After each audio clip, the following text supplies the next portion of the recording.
There's a first time for everything, and tonight for Saturday Night Thunder, it's a very first trip down to Richmond County. You might know the track already, and you definitely know the drivers, but for our second race in the 2025 racing season, it's about time that the Saturday Night Thunder Tour heads to Rockingham. Race number 2 on the calendar for a 150 lap feature. Welcome back to The Rock on FTN. It's been a long time coming, but as the Rockingham Speedway is set to come alive tonight, practice and qualifying are underway on SNT coverage on FTN. Great to return after Jacob Wilkerson got to victory lane in Daytona. Looking to see a new race winner tonight. Wilkerson so far has not registered, and yet familiar faces such as Thurston, Weeks, Deitch, Bowden, many others are still getting logged into the session and have a chance to go for victory lane as we head back to North Carolina for a 1-mile racing circuit that we have never seen in this league before.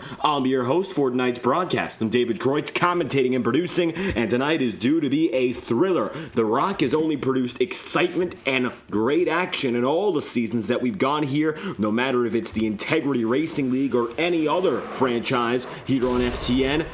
We've seen nothing but action from Rockingham. And right now, we're qualifying on the move. It's more to the case. Matthew White gonna wreck out, but times are still being taken. At the top of the board, Jackson Van Pelt lies 16 one-thousandths ahead of Connor James, and that will be the difference between first and second. Looks like James Thurston gets the number 96 back to the way he wanted it. He'll be in third for now, and Carmen Chandler is gonna be up to P4. Van Pelt, however, goes up at the top of the board as Gino Marrow goes fourth. Thurston still on the way here, and it looks like Thurston locked in for P3. 2 minutes remaining as Elijah Hoy sets a time. So far, 15 laps have been put on the board. 22 drivers have registered so far. Still more to come. Chris Brooks, who was originally registered in that 96, he shows up just a bit late, and he's lost his number. Brooks tonight will be in the number 15 as a result, so a little bit tricky on the timing board for Brooks. He's not going to have the number he's so accustomed to. Thurston takes it right back. Brad Robinson gets up inside the top 15. Trey Holmes in the number 24 tonight. He's got himself on his first lap sliding up the circuit. It looks like his qualifying run is going to end prematurely. He will not be able to set a time with that one. Meanwhile, Gino Marrow is still on the way. Gino getting those extra laps in. Not a lot of other drivers on the circuit. Thurston doing the same thing. Michael Deitch on pit road. Vinny Tigner is there as well. Currently, Vinny has not set a time. He went out for an attempt, was not able to complete it. Thurston is still going to be on the move, now barreling into turns 1 and 2. And Chris Brooks looks to be getting himself moving as he just connected to the session. We'll keep up with him as Matthew Weeks is now on the way. This will be Matthew's first lap and only qualifying lap of the session. He won't have another lap, of course, available to him, nor will he have the time. Going down Thunder Alley at a speed of 165 miles an hour. Telemetry looks good right now for Matthew Weeks, and he's got a real shot to get himself all the way to the top of the board on this voyage. At the line for Weeks, it's going to be position number 1. Pole position by 1/10 of a second. Matthew Weeks is going to shatter the previous times, putting himself on top, and the only driver to break into the 23-second range. What a run there for Matthew Weeks, dominating the qualifying lineup in just 1 lap. Fantastic work there as Thurston is still putting some times in. Checkered flag will fall in qualifying. Matthew Weeks in the number 11 is the man who comes away on top. Pole position, his first of the season. Carter Casey got it last week. Carter instead will be starting in 7th tonight.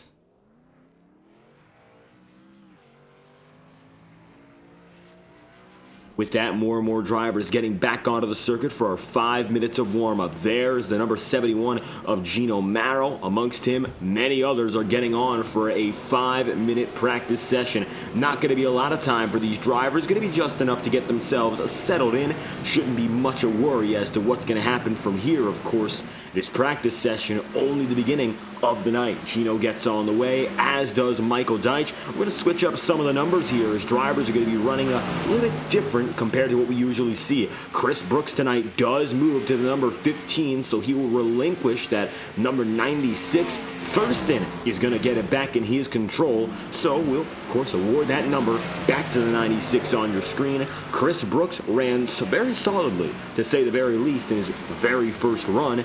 Say that 3 times fast at Daytona. He's one of the many rookies that's come in, and great to see so many are back with us again tonight. It's going to be an exciting one to figure out whether or not he can hang with the best. Cole Wilson, we mentioned him a lot in Daytona. He was the rookie of the race. He's looking to continue that reputation of being an upfront driver. Right now, he is on the track. He qualified in 11th. So just outside the top 10, still a ways to go to keep moving up. Wilson's got a shot to do so. Tonight could be major for what could be a breakout rookie campaign. Wilson was side by side there briefly with the number 27 that just passes by him. Looks like he's going to let him go through, so Matthew White gets on the way, as does Mike Hill. Hill is going to be the number 87 on your timing screen. Looks like a brand new paint scheme, however. Hill in that red, white, and blue Ford Mustang machine making his second start of the season. Very few drivers here with no experience so far on the campaign, and of course, wonderful to see so many coming back for their second career start. That's going to be the case for the majority of the field now as they get themselves on the way. Just a few moments remaining in this session. Let's take a ride on board now with the driver of this number 87.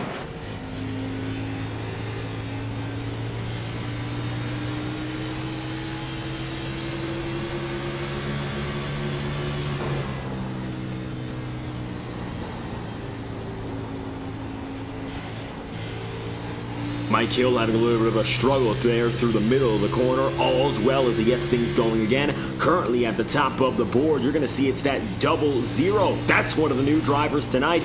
Enter 00 of Brandon Hutziker. And it looks like right now in the Haas 00, a new driver taking that car for a spin. Previously it was Shane Wielden and Patrick Gentner who had that paint scheme to their own. Not going to be the case tonight. Instead, we've got some new drivers, new faces taking over some familiar teams and cars.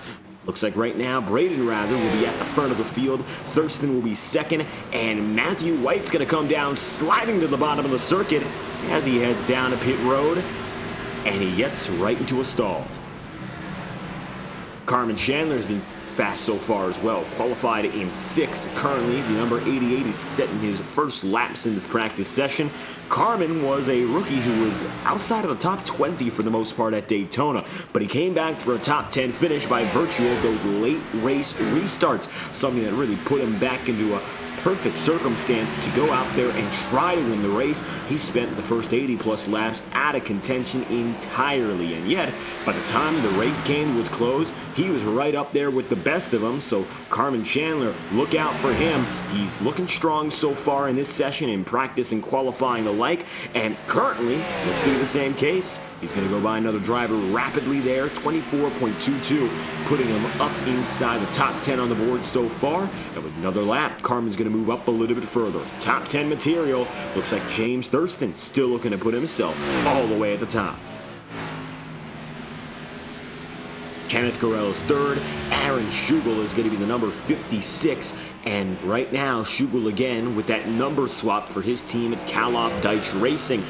Usually it's Corey Lyles in the 56. That's not the case tonight. Aaron Schugel will get a chance to pilot it again, and he is looking strong so far. He's a driver we spoke to after that Daytona race. He's expressed a few frustrations around getting his car to grips, something he hasn't had a lot of luck with so far. Yet currently, Aaron's going to find himself very quick in this session, but not quick enough to match the fastest on the board. And that will be the 00 Braden Hunsicker for the very first time, the rookie at the top of the pylon, and it'll get turned by Matthew White to add on to it. Checkered flag flies in our final practice session. Braden Hunsicker and Jim Thurston alongside Aaron Schugel lead the top 3. Brand new driver and 2 drivers with some IORA experience right behind.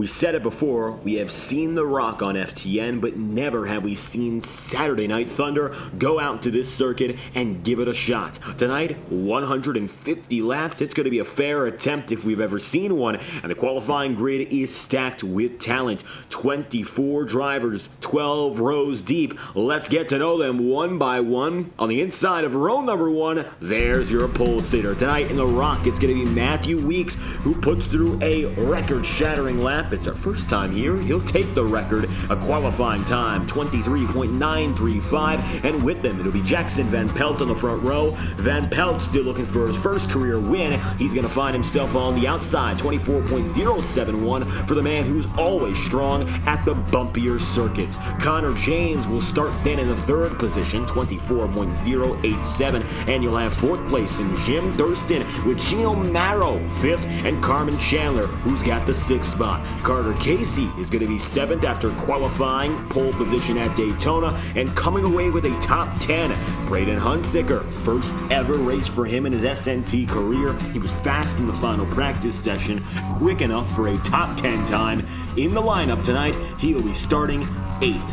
Going to be then Aaron Schugel in 9th in that number 56, and Matthew White is going to be P10 with the 11th place on the pylon just after in Cole Wilson. You'll have the 5 of Matthew Rivera. Then in 11th, it'll be then Chris Brooks, the number 15 and 13th, and it'll be Brad Robinson, P14, the highest finishing rookie at Daytona. Michael Deitch and Elijah Hoy will be alongside each other. Defending champ Vinny Tigner goes toe-to-toe with Trey Holmes for row 9 to round out the top 20. It'll be 19th in Rick Spencer Walt and Kenneth Gorell, 20th place in the number 57. Last 4 drivers from there go as follows. You'll have the number 13 of Paul Bogensberger. He'll be there alongside James Bowden in the 52. Mike Hill will be 23rd, and a veteran returning for the first time in a half year, Curtis Sabarin, the 24th and final driver in the lineup here from The Rock. That's your starting grid for the Richmond County 150 laps, 150 miles ahead of us.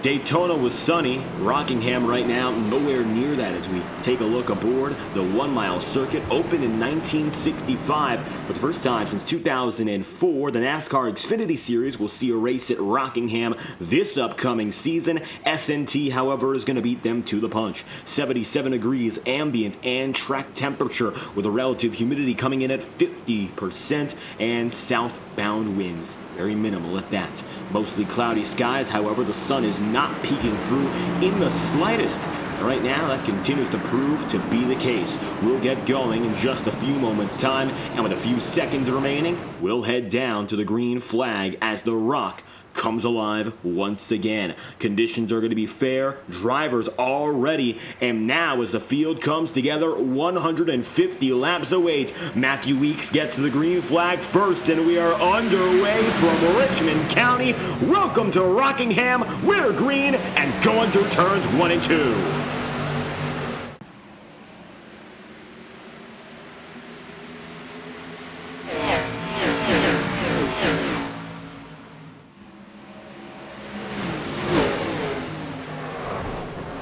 Huge wrecks already. Elijah Hoy and Michael Deitch, among others, they get involved. Looks like separate incidents, but either way, the caution will fall. Drivers already pulling themselves together. Elijah Hoy slid down to the bottom of the track, and it looks like Chris Brooks slid up. Caution's out. We're going to have to take a full lap replay to address everything that happened there. And it looked like it started more so, not with the drivers up in front, as you can see here, but with Michael Deitch. He was already spun by this point. Meanwhile, Elijah Hoy gets loose, goes down the track. Chris Brooks goes up the track, tags Trey Holmes, and just bad news from there as everyone gets put together. Holmes, one of those with front end damage. Again, we're going to bring you another angle. A little bit more time before the incident as well. Trey Holmes tagged by Chris Brooks. Drivers just losing control and getting loose to get things started. Front of the field looked fine. As we take this replay, though, you'll see where the problem was. Deitch gets slippery, and while Trey Holmes is fine, ahead of him, Chris Brooks and Elijah Hoy.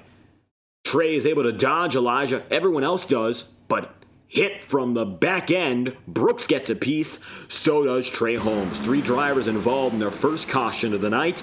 Chris Brooks, Trey Holmes, and Elijah Hoy. Michael Deitch went around on his own accord, and it looks like he's just going to get lucky this time around. He spins, he's now down in 20th. Get back on the way.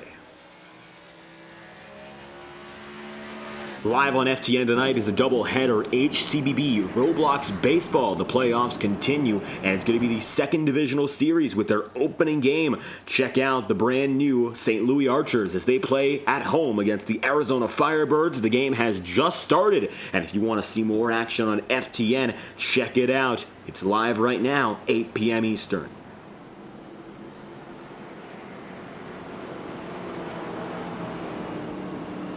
I'd like to thank Andrew Schulte not only for the work he does at HCBB, he's our leading baseball commentator and producer, but also the developer of our overlays here at FTN. Everything you see on the screen on that left side is courtesy of his work, and he's done an amazing job for us and with us ever since 2022. Right now, the fast white car is taking it up to the race lead. We said that was paint scheme of the week at Daytona. Maybe we can extend that honor once again. Jackson Van Pelt, a la Johnny Benson, has the race lead. He took it from Matthew Weeks, and now he's ready to roll at the head of the field. Thurston, he's going to find himself now in third, rocking the second row on the inside line.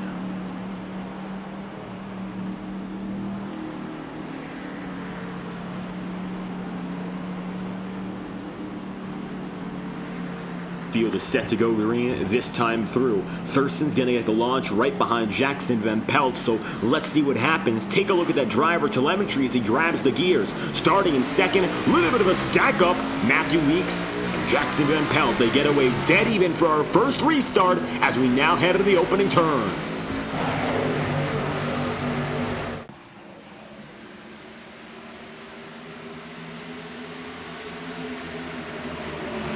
Watch out for the hornet's nest here. It's going to be tricky positioning from high side to bottom for every driver involved. Even if you think you've got grip, we saw in that first lap so many drivers coming apart so quickly.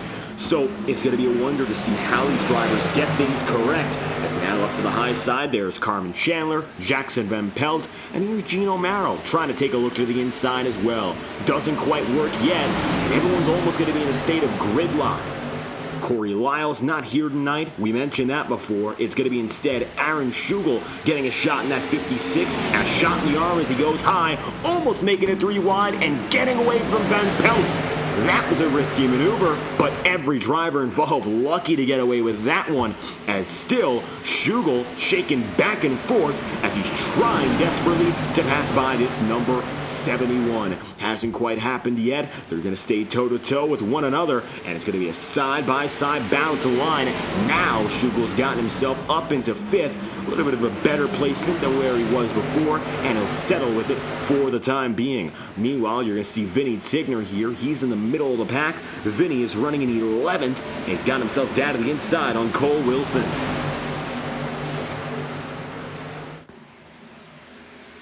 Tigner gets down low, makes his way through. Cole Wilson right now just going to be behind, and still the fighting progresses behind him. You see Kenneth Garrell up on the top side, Brad Robinson down low. Everyone's shaking themselves out in this opening run. Not at all is it like Daytona. As a matter of fact, we see more contact in the back of the field. Drivers getting away from it. Spencer Waltz, Sabarin get through. Elijah Hoy as well, but another driver with some errors. Looks like right now Paul Bogensberger pulling himself back together. And all is well, but just a little bit of sliding back and forth for these guys, and another instance of that. You can see for Paul, he's actually smoking up the tires just a little bit as he goes through these corners. Up to the high side of the circuit, you saw he clearly didn't have that grip. This is what we mentioned. This race is not like Daytona. This track is not like Daytona. The problem right now for the drivers is just getting used to a track that isn't a super speedway. This is our first non-super speedway of the year, and we have only just begun, of course. Inside, there's Carmen Chandler once again. Chandler's looking bad fast tonight. And talk about a sleeper driver, one who we didn't really expect to see up in the front of the field, maybe based on his Daytona, of course, results and performance. But with that being said, looks like right now he's really proven us wrong and then some. Up in a second so far. He's run a fantastic race just to begin.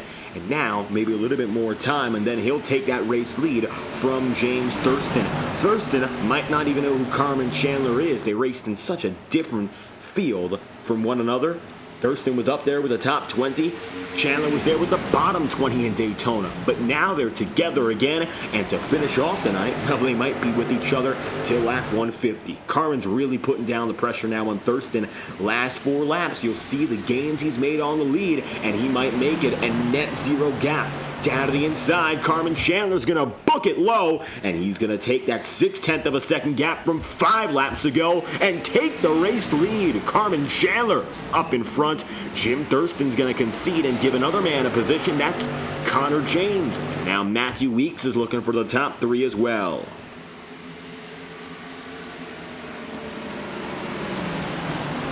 Talk about some early movements. Thurston going to fall back here. It looks like he'll be the more patient driver. Carmen Chandler not going to resist, not going to wait.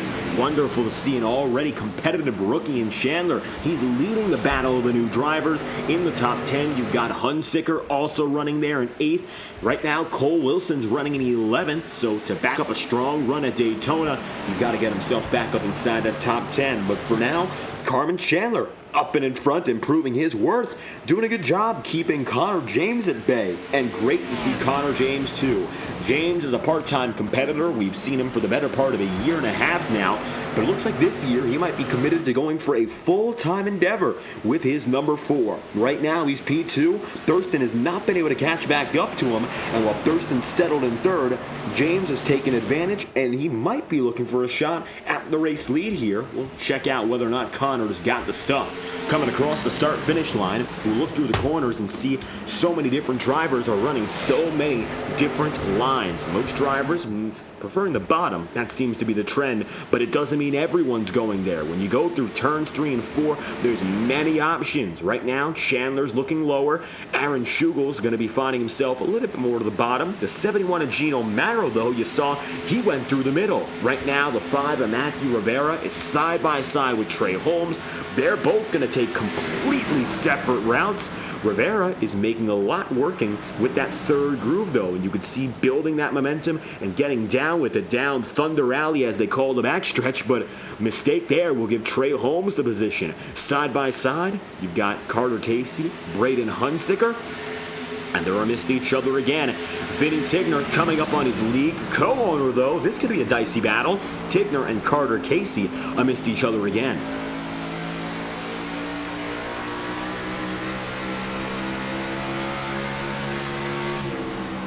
Talk about a cloudy day in Rockingham. There is absolutely no peak of sunshine. We don't usually see this when we go racing, but just enough light is peering through for these drivers to see what's going on. Now, you might notice Rockingham does not have lights, so compared to most events, this is a pretty dim one. Drivers have good visibility, but the conditions are rather unique. We're not going to see the circuit really burn down. Not enough of that sunlight and far too much of that cloud cover for that to be an issue, but as drivers now roar down through turns 1 and 2, you'll see exactly what they decide to do, whether they go side by side or keep it single file. Now going through the next set of corners. Thurston getting up under the apron there, almost losing it. He's got real pressure now coming from just behind him. Matthew Weeks is trying to find a way, but he hasn't done so far. It looks like Thurston really decided almost by intent to back off and let Chandler and Connor James control this race. Didn't seem like he lost the speed. Rather, he decided not to play defense, which might be one of the stronger moves he makes in the long run here. Usually, we say that at these very tire-heavy circuits, you don't want to burn them out early, but what Connor Chandler's done so far looks like the perfect recipe for wearing your stuff out. Going aggressive, trying to make moves, making risky moves early usually doesn't lead you to have that race advantage for the whole night. And that might be what's happening now as Connor James decides to take hold of the race lead. Connor heads down to the bottom. He would be the 3rd driver to take control today. And yet, he hasn't gotten there yet, but the number 4 is close. Gino Marrow has also gotten closer to this circle of race leaders. We'll circle back to him soon, but right now, Connor James is laying down the law. He's in 2nd, and he's gaining here. So bad news for Carmen Chandler if he makes even one slip-up.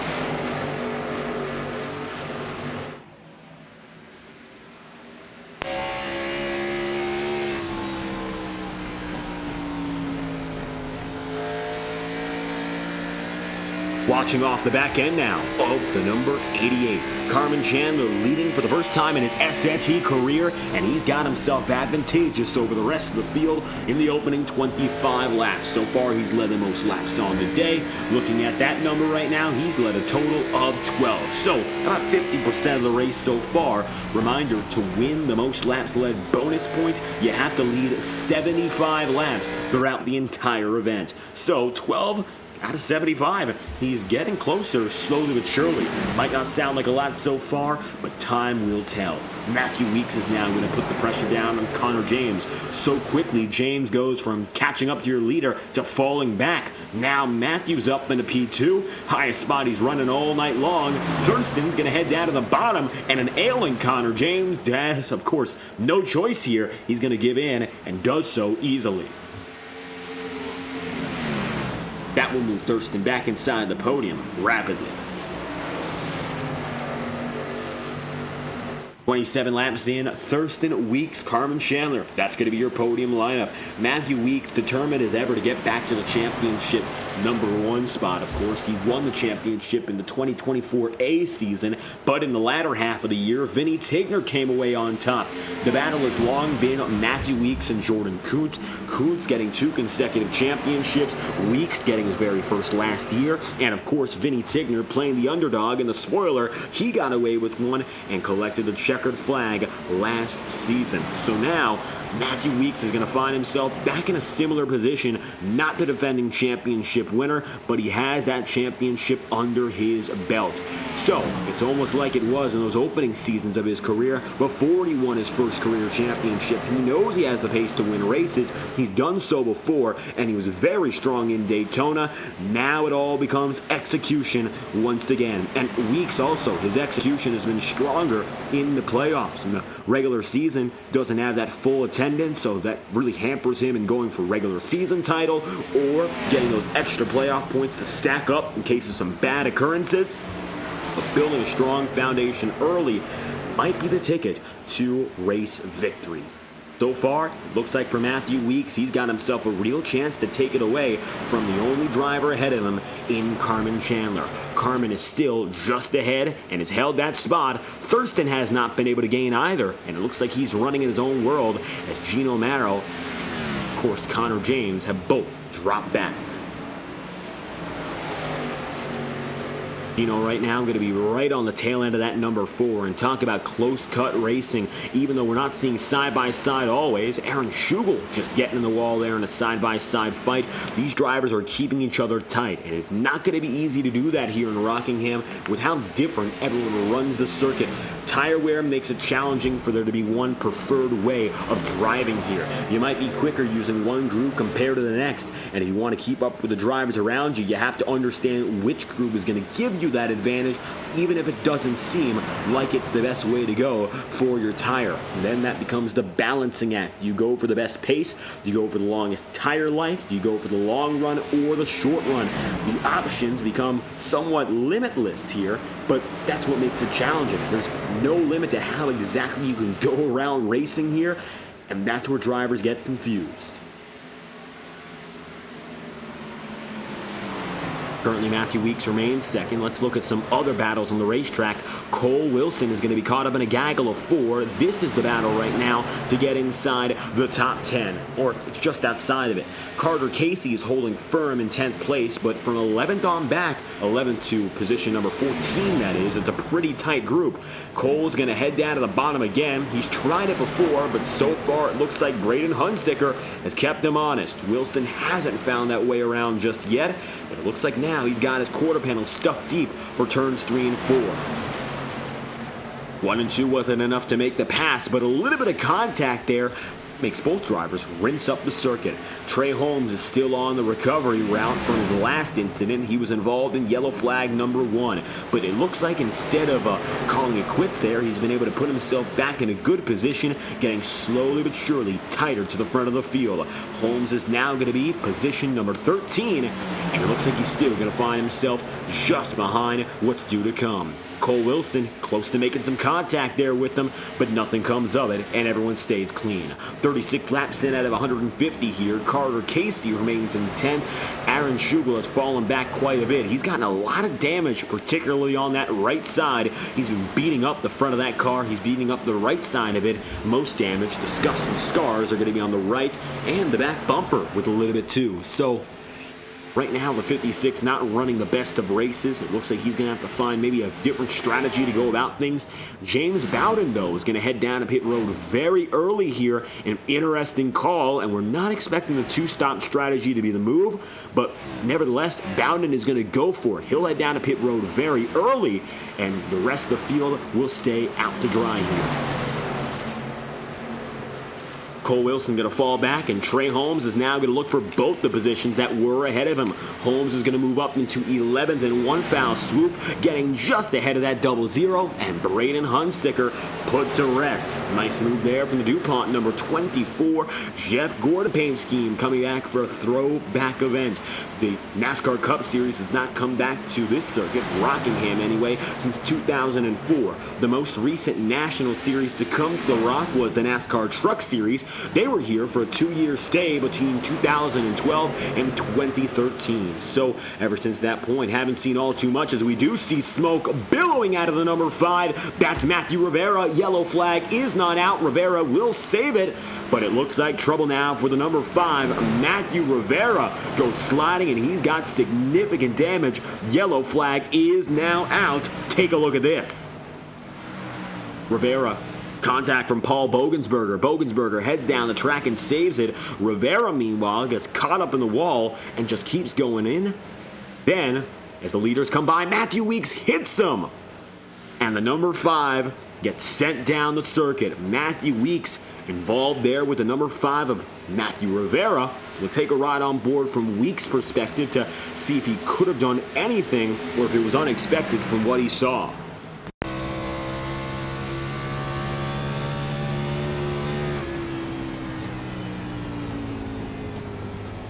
Very early on, lappers and leaders getting involved with each other. And Rivera, it looks like he just stayed in the middle. Maybe Matthew Weeks expecting some movement to the bottom and just couldn't get on the brakes fast enough. Caution's out. Doesn't look like much major damage to Matthew Weeks, however. It looks like he should be able to keep on going.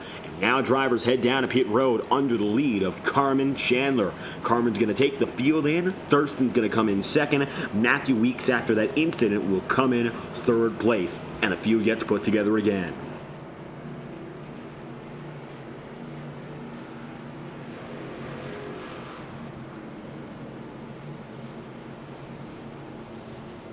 Pit road gets busy here in Rockingham. The field coming together. Carmen Chandler looking to be the leader on the way out. Currently, it's going to be Matthew Weeks with that pole position stall, but nothing's come of it so far. No drivers leaving. Everyone entered.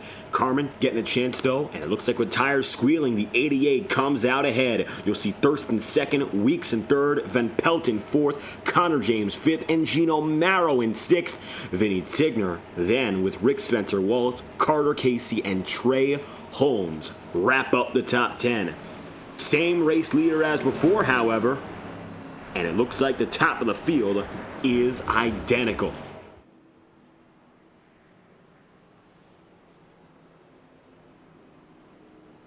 Matthew Weeks is only going to lose one position in that ordeal. The number 5 of Matthew Rivera looks like he's going to be sent to the back of the line after involvement in that last wreck.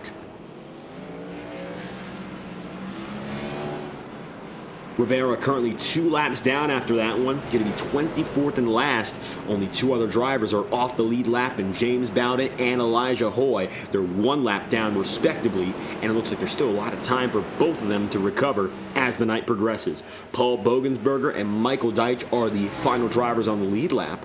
Deitch right now going to move up to 17th with some final drivers heading to pit road.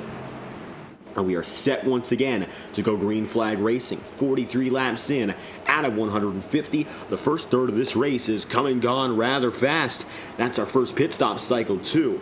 Expecting still 1 more pit stop to be required based on how early that one was. Going to be exciting to see what happens from here.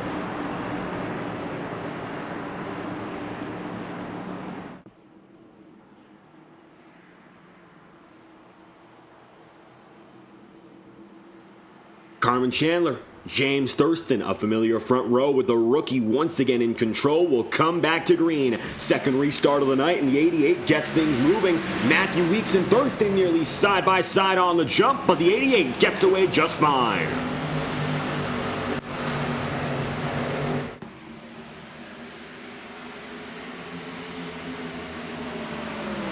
Some weaving and bobbing back and forth, but the rest of the field comes clean. It's going to be now the number 88 of Carmen Chandler once again alone and at the head of the pack. The rest of the field looks to be in good spirits and looks to be in control. Jackson Van Pelt on the high side. Matthew Weeks back down low. Major recovery for the 07, of course, getting the second chance up in front of the field. And Van Pelt making good use of it. Cautions out, though. Yellow flag once again. James Bowden involved with Elijah Hoy and Matthew Rivera. And they're still hitting each other here. Bowden gets away, though. Cautions out. The 52 involved. Here's a quick look back.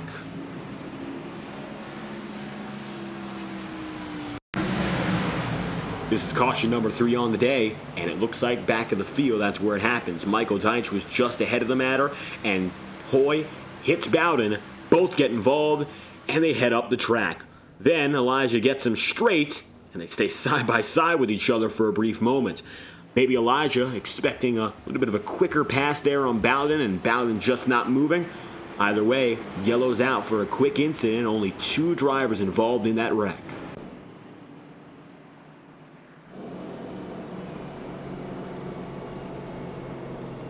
The field is back at the standstill that we saw before. Number 88 of Chandler leading 47 laps in. Then you got Jim Thurston, Matthew Weeks, and Jackson Van Pelt. Gino Marrow remains just on the outer edge of the top 5, something we've seen quite a few times before. Looks like Gino really accepting this role well. He's got himself up inside the top 5. That's where he started. That's where he still is. 5th to 5th on the night so far, 2.5 seconds behind your race leader. The Chimera Creative team have previously sent other drivers out before, including Luna Albright, but to this point, it looks like it's been the 71 alone, Gino Marrow, in control for his team. Top 5 competitor last season and top 5 in this race. We're still wondering and waiting for the first time if Marrow has a shot to get up in front and win a race. That's something a lot of drivers here have the capability to do. They just haven't gotten it done yet. Someone like a Jackson Van Pelt or a Connor James, the 2 drivers he's directly surrounded by,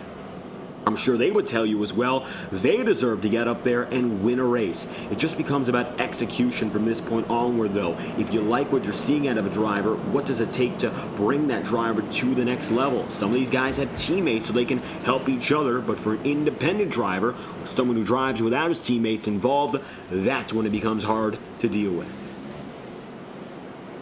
Third yellow flag of the night brings us to our quick 3rd restart. Hopefully we get things going from here, but drivers already facing some struggles with the handling here in Rockingham. Not to be unexpected, not an easy track in the slightest.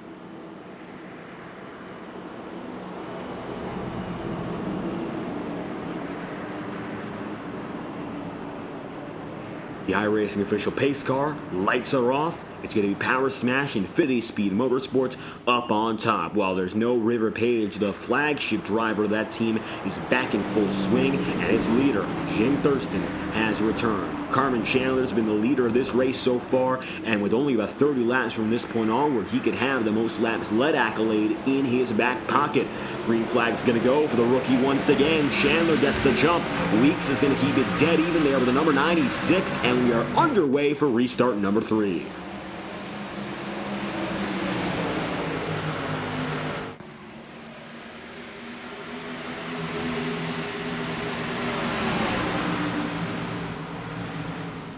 Side by side in the middle of the field, that's what we've seen for the majority of this night. Luckily, it doesn't look like it's anything more than double file, but when it goes more so, we usually see danger. Curtis Sabarin, he's had a quiet night so far, as he usually does. The Wrangler number 31 is looking strong to get up inside the top 15. Side by side briefly with Aaron Schugel, just couldn't hold off on the high groove there. Now getting some more competition from another driver. That's going to be Rick Spencer-Wald. They'll go toe-to-toe with one another again, and it looks like right now they're both running the same exact number. Interesting. The orange number 31 at the bottom, the red 31 on top. That's Sabarin who skates up high. The leaders, though, have run away. Contact, though, with Connor James and Jackson Van Pelt. Just a little bit of a door bang. Nothing all too crazy. Although Connor James is going to check up through turns 3 and 4 and lose a whole lot of momentum. He'll head down to the apron and try to collect himself once again, but it's clear that he really lost his stuff in that quick sequence. Now he's going to get himself back on the track, and there's also Kenneth Gorell and the like, but a bad circumstance. Just one turn can cost you seconds on a lap, and it's very hard to get them back. Rockingham, all about track position. While it is a 1 mile long circuit, it's not a very wide circuit. Not a lot of room to go out there and make big moves. It's not a Darlington style track by any means where there's really absolutely no room, but it's not like your conventional 1.5 miles where you have 3 or 4 defined grooves. You can go in 3 to 4 places in the rock, but it doesn't mean you'll be safely side by side with someone in any of them. And the tricky situation of navigating a small circuit comes back to life again for some of these guys who aren't too experienced with this field. Connor James maybe just making those mistakes, not thinking about what's going on around him. Now having to recover will be a challenge. Vinny Tigner gets up to 7th base on that minor mess up, and it's going to be Carter Casey just ahead of him in 6th. So far, Vinny Tigner and Kenneth Gorell have been the big movers of the day. Vinny Tigner is up a total of 10 positions. He's gone from 17th to 7th on the event. And just behind him, Kenneth Gorell has gone from 20th up to 9th. A massive comeback for the number 57. The lowest he was 20th. The highest he was 9th. He happens to be in that 9th place right now, and he still looks quick enough to give a chance there to the number 4 to pass him. Interestingly enough, Kenneth Gorell, he's a veteran, so seeing him qualify so far back, rather unexpected. But the reason was he just didn't get a time down on the board. Attempted, but couldn't get things to work. So luckily, this race has proven a little bit kinder to him than qualifying did. He still has a ways to go, though, to keep on improving and get up maybe a little bit higher in the top 10 pylon. Another close battle going to be coming up here with Carter Casey, and with them it'll be Jackson Van Pelt. They're only separate now by about 1/10 of a second, and Van Pelt still holds an ever so slight advantage over the Lucas Oil number 8. Both predominantly white cars, however, different manufacturers. It's going to be that Lucas Oil Chevrolet, and the caution is out. Once again, back of the field, cause of the incident, as we take a quick look, Bowden gets away okay, as does Matthew Rivera. But the yellow flag's out as it looks like Paul Bogensberger faces another issue. This is our 4th caution of the night, and we're taking a brief look back now.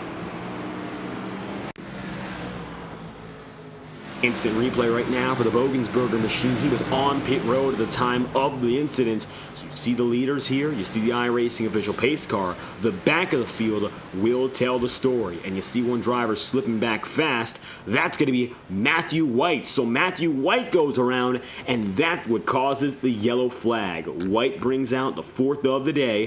58 laps in out of 150. We'll take one more. This time, brief replay to show you what it was inside the cockpit of the number 2.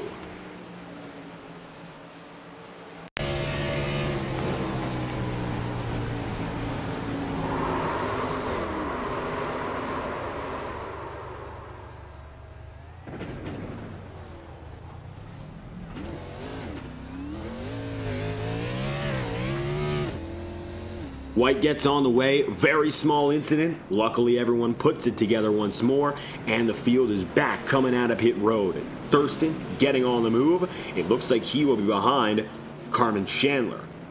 Curtis Sabarin and Chris Brooks decide to stay out, but it'll be Carmen Chandler, Gino Marrow, Jackson Van Pelt, Carter Casey, Vinny Tigner, and Kenneth Gorell, who all just came out of pit road.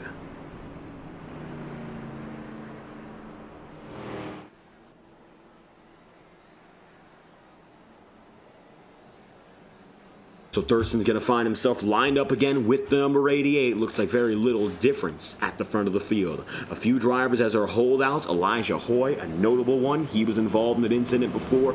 Matthew Rivera, more the same. He's a lapper looking to get himself back up front. Curtis Sabarin is going to have control as your overall race leader, though. Something we have not seen so far today. Matthew White disconnects after the last incident. And right now, Kenneth Gorell heads to the back of the field.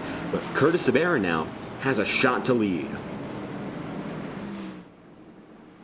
You'll see two new drivers up at the head of the field, and they're on old tires. This is a really tricky circumstance to deal with, and the question becomes more so, is this safe to let these drivers go at it even though they might not be best equipped? They don't have the stuff in terms of tire, and it's very tricky to navigate around that. You can't make up tire wear, or rather get rid of it on the fly. It's permanent. So with 40 plus laps under some of these drivers' belts, it's interesting to see they've decided to stay on the circuit. iRacing official pace car is going to give way to two new leaders. The 15 of Brooks gets away slow, but Curtis Sabarin gets the race lead. Thurston now going to pick to the inside, and Carmen Chandler, for the first time in this battle, has been dethroned.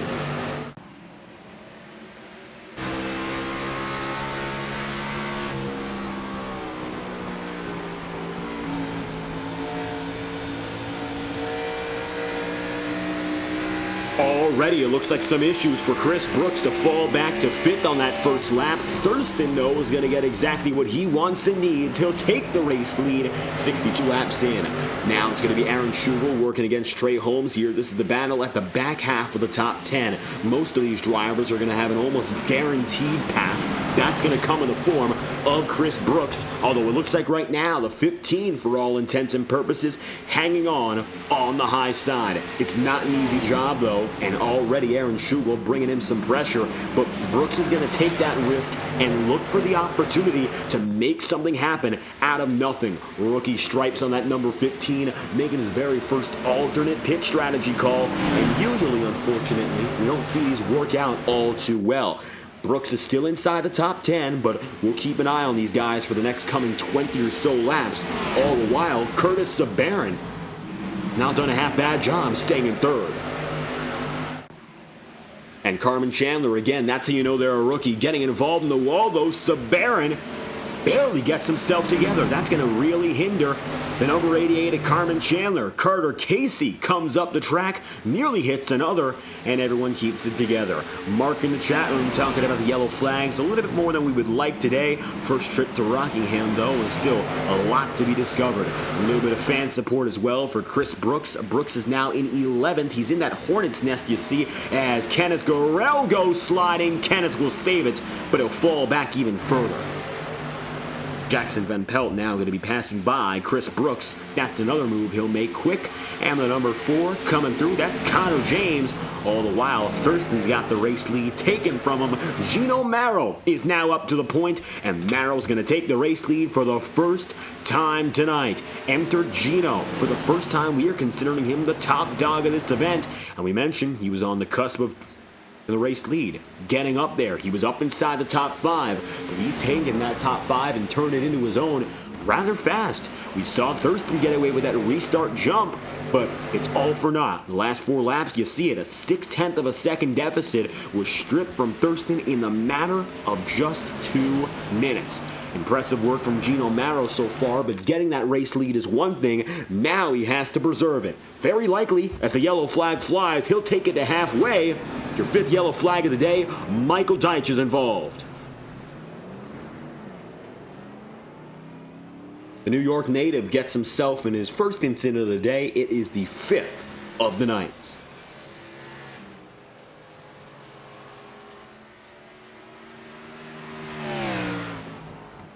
Well, let's take a look what happened here as Michael Deitch gets himself in some bad news.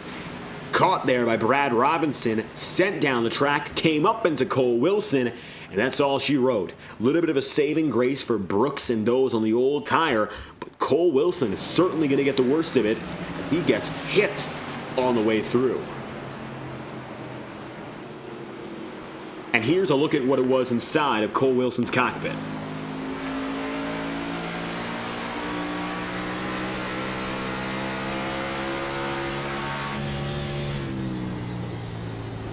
Nowhere to go as Deitch dives up out of control, and Cole Wilson with some collateral damage.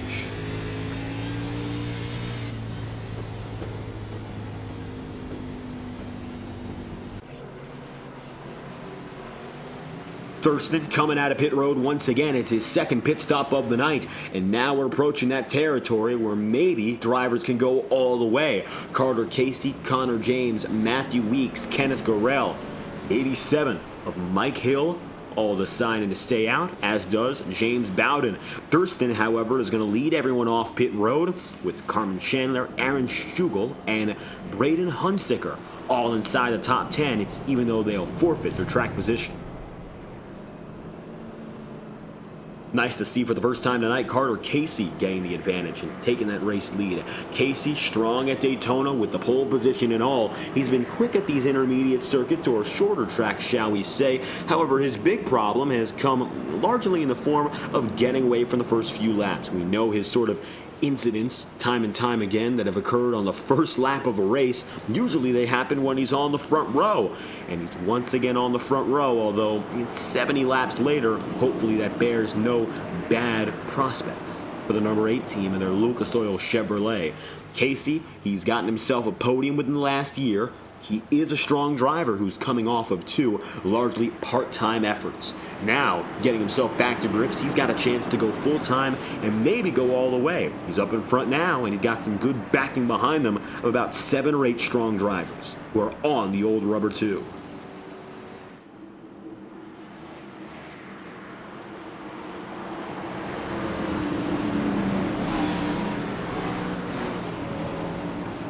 We'll go green this time by the number 8 of Carter Casey holds control. Additionally, Connor James gets himself back in front. Let's see now what Carter Casey can do. He gets a nice jump for lap number 71. It's your 5th restart of the day, and here goes nothing as the number 8 brings us in front.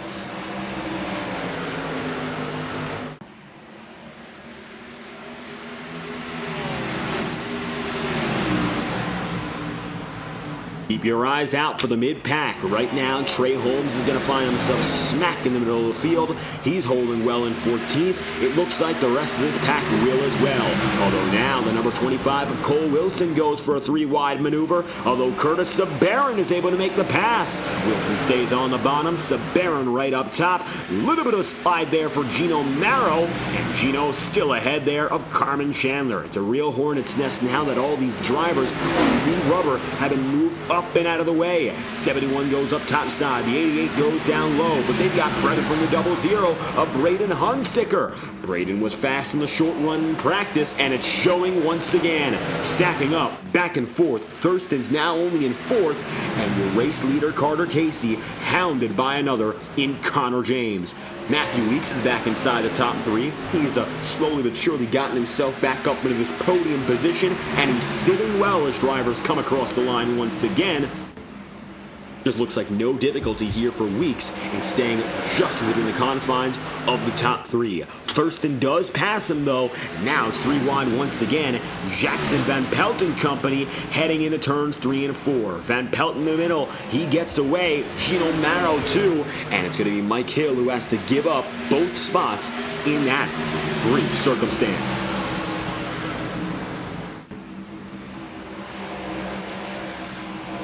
Talk about early excitement. 75 laps in, already seeing quite a few yellow flags, our fair share of incidents across the board, and we've still got half of this race to go. The first 75 have come and went, and we're still seeing all the excitement pull together. Jackson Van Pelt right now is going to be ahead of Gino Marrow, and it looks like with that, it's going to be a few other drivers coming with them. Braden Hunsicker, you've also got Cole Wilson. Wilson looking strong once again. He's just inside the battle for the top 10, but there's still a lot of time to go, still many laps to run. Wilson's been up and down. Currently the number 25 has seen a night like this. He started in 11th. The highest position he's been in is 10th, and his lowest spot has been 21st. So he's been relatively consistent when you consider everything, but he has not gotten the chance to run in the single digits. When he does, though, I wouldn't be surprised if he stays there. Just hasn't gotten the opportunities to work out in his favor, and he's letting that 00 get a good shot here at Jackson Van Pelt. 1/10 of a second separates your new top two, although that's going to change as Jim Thurston heads down to the bottom now on Carter Casey. The number 96 looks low. Carter Casey has no choice now but to let Thurston have at it, and through Thunder Rally, new race leader once again. Currently, Thurston's led 19 of 78 laps. The caution's out for the 6th time tonight. Back of the field, Wilson and Michael Deitch once again. Deitch, the 17, looks like he had a little bit of a nastier spin around, but minimal if any damage. Here's another quick look.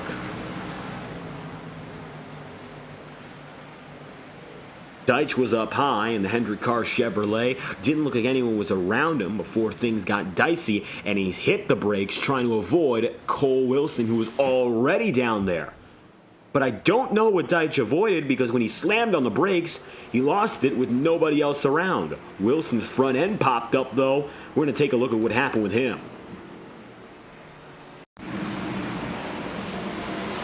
Cole Wilson was involved in his own incident before Michael Deitch even came into the scene. He will smack the wall, he'll come down and in, and Michael Deitch, inexplicably, it looks like he hits the brakes and gets closer to Cole Wilson. And a reaction to that number 25's brief spin, Deitch goes around. We'll take a look inside the cockpit one more time just to see why that happened. It looked like if Deitch just kept going, he would have been fine, but that is not at all what we saw out of the number 17. So pay close attention to the hand movement and, of course, when he slams on the brakes.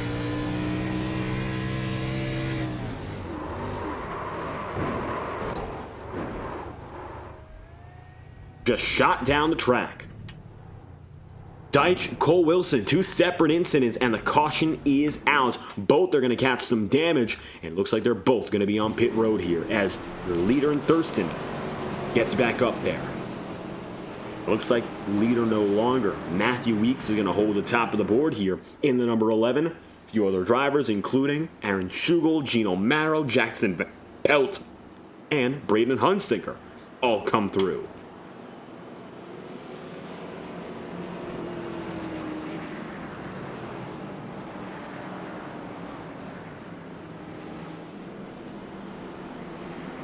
Two by two again, 81 laps in out of 150.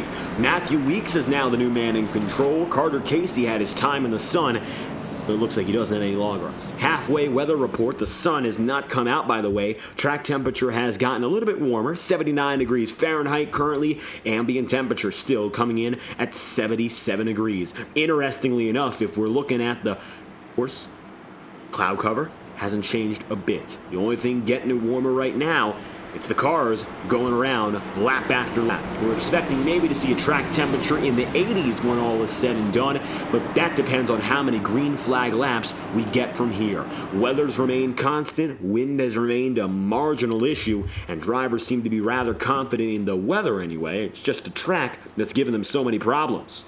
Field is now going to be led by a former champion. Matthew Weeks got things going with a little bit of an accordion-style stack-up. Outside groove, not even close. Matthew Weeks gets away and does so on his own accord.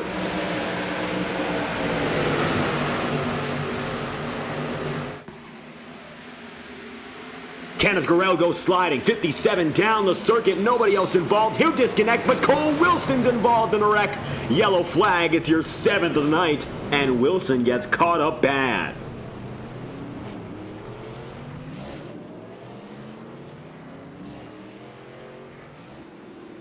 Cole Wilson involved in back-to-back cautions there, and an insult to injury for the 25 team.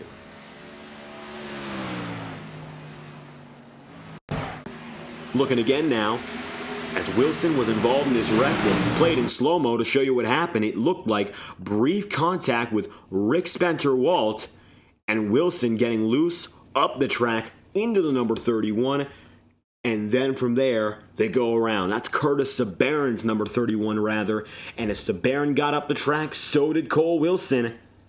Nothing comes of it for both. They're all going to be sent back to the end of the line. Kenneth Gurrell disconnects as he spun, but at the same time, the Wilson and Sabarin incident happens. It is yellow flag number 6. And after what was a very strong run at Daytona, Cole Wilson not able to pick up the slack and go for it again tonight. It's not a done deal, of course, but it looks like tonight just not going to go the same way. And currently, Thurston not going to be your leader. He's going to make a few moves here, but Matthew Weeks is still in control. Gino Marrow is going to be second. Third place is going to be Braden Hunsicker. And Braden now looking to capitalize on that late practice session speed. He's been in the bottom half of the top 10 for the majority of the day. He qualified in 8th. He was as high as 4th and as low as 21st.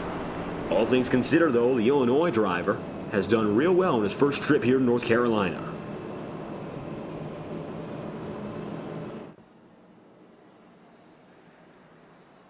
We'll go back green next time by for lap number 86. Thurston and Carmen Chandler, who were the dominating drivers of the opening racing section, well, they've really been out of sight, out of mind for the past 20 or so laps. Carmen Chandler again has led 37 laps. That is currently the most of any driver tonight.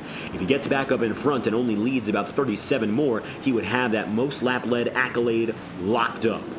We just wonder whether or not he'll get there by this point. He's been stuck back in the midfield, and with so many shuffles thanks to tire wear and the strategy and all the like, not a guarantee that he'll make that big return.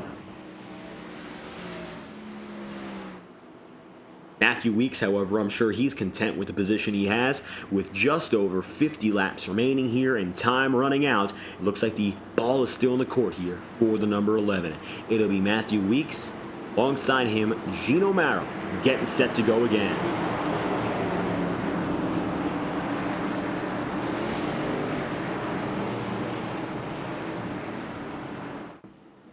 Rookie going to be in the second row, a few others just behind. Right now, your rookies in the top 10, they go as follows with Braden Hunsicker. You've also got Brad Robinson, you got Chris Brooks, and Carmen Chandler right there as well. Green flag going to fly now. It's going to be Matthew Weeks who gets away again. Inside with the 00 goes strong, but the outside can't hold a candle.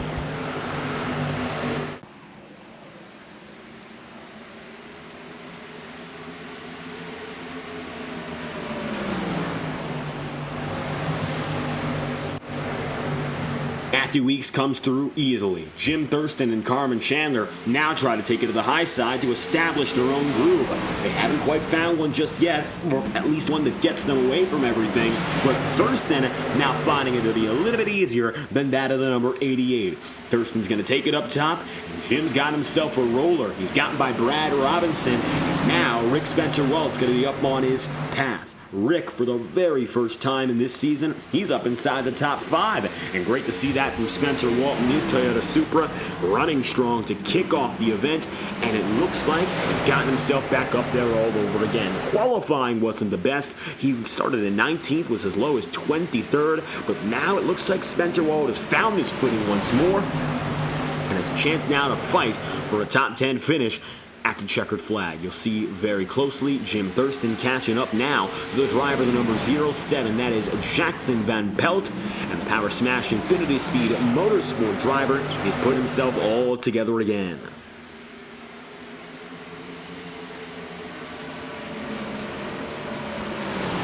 Gino Marrow, who he said had his time in the sun, has put himself back together. Currently, the number 71 is leading once again. Great to see for Gino. He is still on the cusp of what could be his very first career win.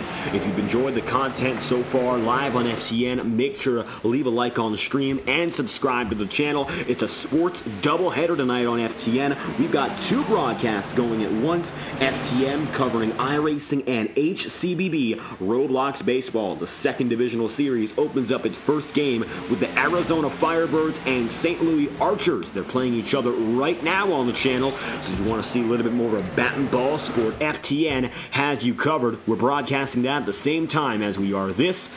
Got quite a lot of action for you. Playoffs, baseball, and regular season racing. It's only just begun though tonight, and strap in as it's going to be yellow flag number 7. Caution.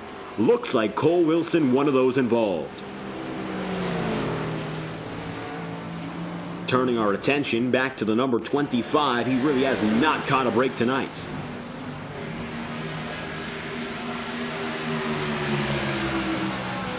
Instant replay will show you what began this incident. It looks like Wilson sliding up into James Bowden's company as he did Paul Bogensberger. Up the track, Bowden to Bodensberger. Wilson hit as collateral, and they'll all slide out of it. Bowden gets away. Wilson does too. Bogensberger makes the first contact. 3 drivers involved, all 3 of which should get away just fine. The caution's out. Wilson involved in another caution. He really has had no luck tonight. As the field decides to head into pit road, it's going to be James Thurston, who decides to be one of the only who keeps himself out on the circuit. 93 laps in, live on FTN, and if you've enjoyed the show so far, there's no better time to start your sim racing career than now with iRacing. iRacing Motorsport Simulations is the world's leading online simulator with over 100 cars, 100 tracks, ranging from historical racing in the 1950s and 60s to the NASCAR Cup Series, Xfinity Series, and Truck Series of today. And more than that, they've got open wheel racing, they have dirt racing, road course racing, endurance, production cars, and anything you can imagine. Visit iRacing.com today to find out more. We'll be right back after a brief message from our friends at iRacing, and you will not miss a thing. We're checking out all that goes on before our pace laps come to a close, and you'll watch our brief non-stop coverage before we come back at you with more action here from Rockingham. We'll return right after this. You're hearing from our friends at iRacing, and you're watching FTN Broadcasting and Saturday Night Thunder. Racing isn't easy, but experiencing it is. iRacing puts you in the driver's seat with the industry's leading sim racing game. Drive on laser scan replicas of the greatest racing circuits from around the world. Go head-to-head against other drivers chosen by skill-based matchmaking to ensure competitive racing at every level. Compete across all your favorite series. In officially licensed cars, engineered to deliver the most accurate driving experience possible.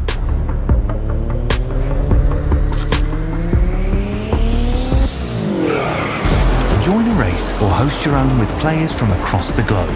Race against the computer or in a league with friends. Feel the thrill behind the wheel. Visit iRacing.com.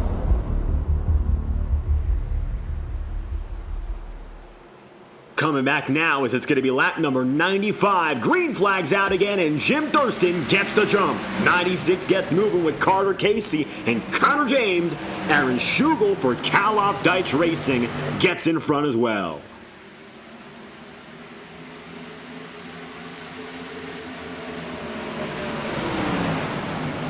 Been quite the back and forth race at the head of the field. We saw Gino Marrow, Matthew Weeks, Thurston, Carmen Chandler all getting their time in the sun as Trey Holmes goes sliding in the background. Does he save it? Yes, but he does on the grass. Holmes gets away, but he's going to be very far behind the rest of the field. However, it looks like it shouldn't be anything serious, and he will continue. James Bowden slides ahead of the leaders, and once again, not going to involve himself with anyone else.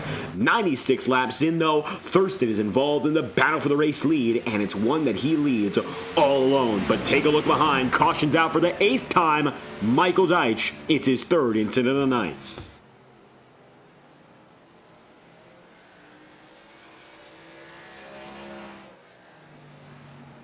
And unfortunately, a few repeat offenders on the track. Michael Deitch, one of them who had already previous damage, and it looks like he's only adding on to it with his most recent wreck. Coming through turns 3 and 4, Deitch, having himself on the high side, was hit by James Bowden, and no doubt that was not Michael Deitch's fault. It looks like the 52 just came up the circuit aimlessly and caught a piece of the 17. And that's just horrible luck for Michael Deitch, given the fact the number 52 seemed to be getting back on the way after his own incident where he slid in front of the leaders, only to get someone else involved.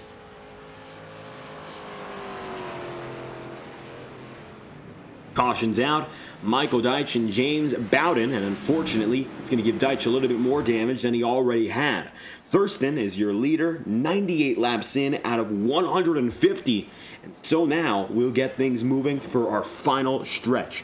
Lap 100 means it's just about 50 laps to go when we go green again, and now Aaron Schugel might be looking like a real race-winning contender. Not something we've expected throughout the night. He started in 9th, not a bad start by any means, but the night hasn't really gone the best for Aaron Schugel. He's been around the top 10, at least a few times. He got up to as high as 2nd place before, but all the way down to as low as the 18th position.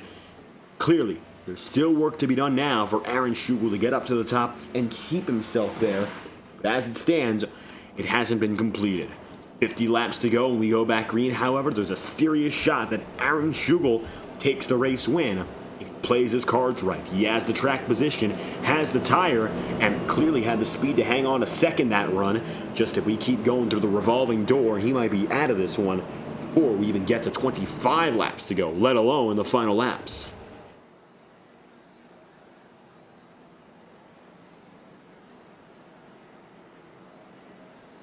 Carmen Chandler also going to be in the background there. He is still inside of the top 10, running in 9th currently, so not the best of nights when you talk about getting up there and staying there. Carmen started strong. That first half was certainly his. Now it looks like instead the number 96, he's gotten himself there. The 56 is Schugel. He's there as well. And we'll go back racing again. Carter Casey still in 3rd. Not bad in the slightest. And Connor James, who started his day in 3rd, now finds himself P4. Biggest mover to this point, Curtis Sabarin, 24th to 6th.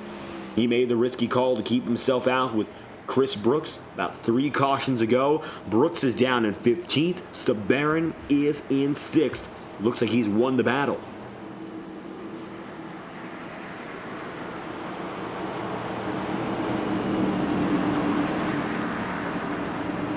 Thurston and Schugel will do battle once again, however. These two drivers have raced each other in the IORA Cup Series, and they've known each other for years. Now they'll be contending against each other for victory in the Rock. Thurston doesn't feel all too strongly about his prospects at this track, but so far, he's been a face in the winning conversation all night through. Green flags out for restart number 8. 50 laps remain on the day. Thurston gets out to a nice jump.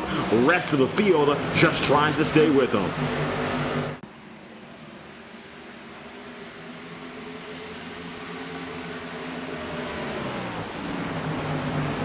With Thurston's clear advantage on the opening way out, you'll see Aaron Schugel right now running with Carter Casey, but nobody can hold a candle, at least so far. Getting that nice jump is going to be huge for Thurston in terms of managing his stuff from here. 49 laps to go means that if there is any other pit stop, yellow flag cycle, that it would be most likely the final. Curtis Sabarin goes around. Jackson Van Pelt involved. Vinny Tigger caught up. So is Bogensberger and Mike Hill. The big one at Rockingham. It's your 9th caution of the day. Yellow flag is out. Huge incident.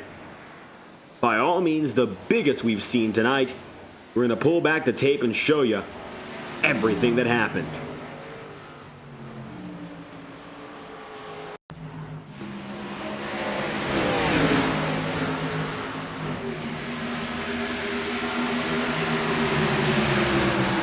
The Wrangler number 31 was involved in this mix-up, and that's where it all begins. Curtis Sabarin of the Carolinas.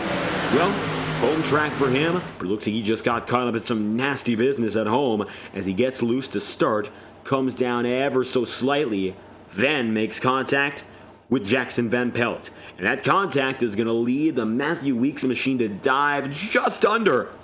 Might have gotten some damage, but Vinny Tigner squarely hit. That's going to take Vinny Tigner all the way out of the inside safer barrier. Jackson Van Pelt also catching a nasty piece. Coming up the track, Sabarin almost catches Spencer Walt. Meanwhile, Bogensberger, Elijah Hoy, and Mike Hill have their own wreck at the very same time.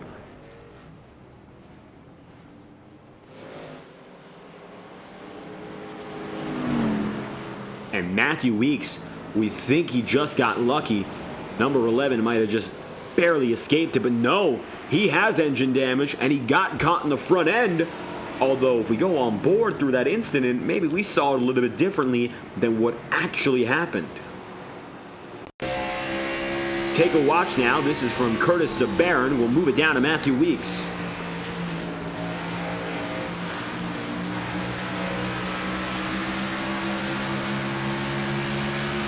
So at the time of incident, Matthew Weeks behind the wreckage, and this is when it all went down.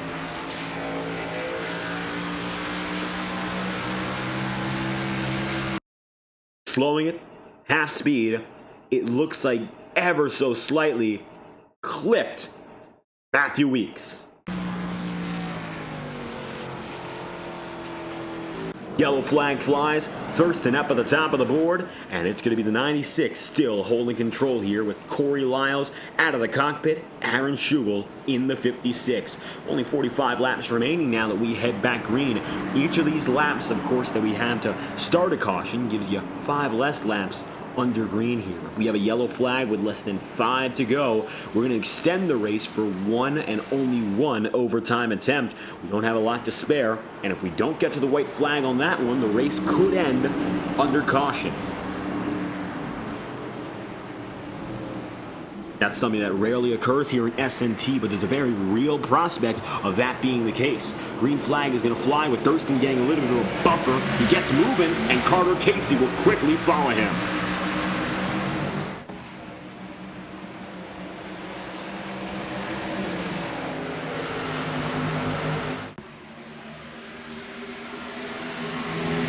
Opening lap looks to be largely clean. So far, Corey Lyles is going to be out of the mix as we continue to mention his teammates, though.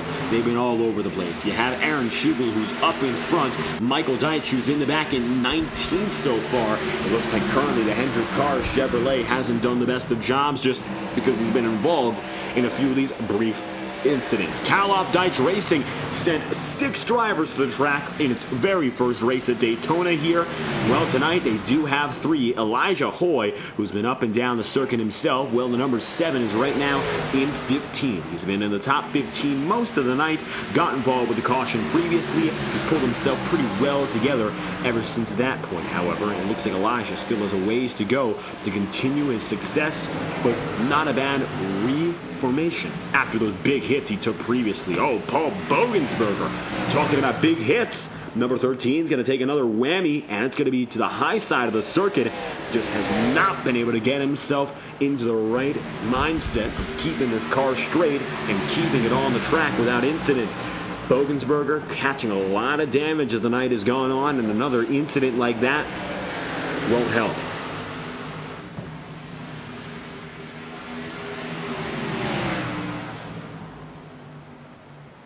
The Budweiser number 13, the Wrangler number 31, shades perhaps of Dale Earnhardt Sr. and Jr. respectively, or rather Jr. first for the time being. The Budweiser 13 raced at this very circuit back in its time in the NASCAR Cup Series. We mentioned previously, it's been a while since Rockingham has seen National Series racing. These are NASCAR Xfinity Series cars. The NASCAR Xfinity Series saw its action in this circuit anyway, from 1982 to 2004. From 1965 to 2004, the NASCAR Cup Series came to this circuit. And in 2012 to 2013, the Truck Series went here. Since that point, it's been a rather dormant period for the Rockingham Speedway. It's coming back to life this year, but virtually speaking, iRacing's had possession for more than a decade. The 1 mile circuit has given these drivers a real challenge, and that's something you do not often see at other mile or mile-and-a-half venues. The tires, the surface, it's not perfect, and it's so much more difficult than any intermediate course. Right now, Aaron Schugel has the race lead. Gino Marrow's going to be waiting in the wings. Jim Thurston's looking to get himself the top spot back. He just let Schugel have a chance, but Schugel gets in the wall. Side by side once again. Marrow's got the best seat in the house now, watching both lanes, watching both drivers make their moves and their decisions all at once. Schugel's going to get a slight advantage now down the back straightaway. Can't quite make it work to make the pass. It looks like right now, even though Thurston has been more diligent about cutting the corners, there's no momentum on that bottom side, specifically when you go down the straightaways. I mean, the back straight has been all Aaron Schugel's on these last few runs. It looks like clearly if he'd just get away on one of these corners here, he'd have the race lead, and that's exactly what Aaron Schugel needed. Thurston's going to bobble, send himself back into third. Gino Marrow is now looking for P2. Riding on the back end of your new race leader, Aaron Schugel gets the break he needed desperately. Now the number 71 of Gino Marrow wants to take that break right away from him. It's those brief moments like that. Something so simple can turn around and cause a race to flip on its head. Thurston, no stranger making late race mistakes in SNT. The last one he made was a race that he actually won in Las Vegas. So I wouldn't say that's a race ender, but certainly a major hindrance to getting up there and taking the checkered flag. Thurston knows how to recover, however, and is one of the best drivers when put in that situation. So don't doubt him, even though two drivers ahead of him both getting in the wall. Thurston now just has to stay calm, and he's got a real shot. Matthew Weeks is all the way down in 11th here. Not the best place to be in the slightest. It looks like Carmen Chandler's been able to recover for a top 5 run. Night's not done either. You could say Carmen's got a chance to go further if he just get under the number 8s.